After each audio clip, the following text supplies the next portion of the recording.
Conference. With the Conference tab, you can create teleconferencing meetings with multiple users under your enterprise account.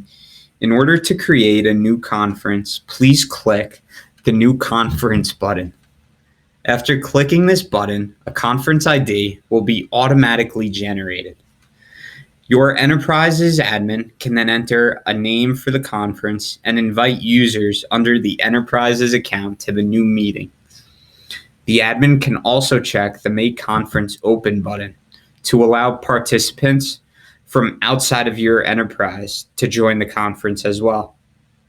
After the details of the conference are filled out, please click the Create and Join button to launch the conference and to send a notification to all of the invited participants.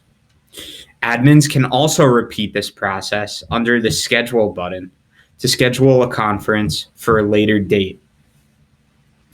Under the Conference tab in the RemoteEye Platform, users can also join active conferences by inputting the 6-digit conference ID number and their respective passwords.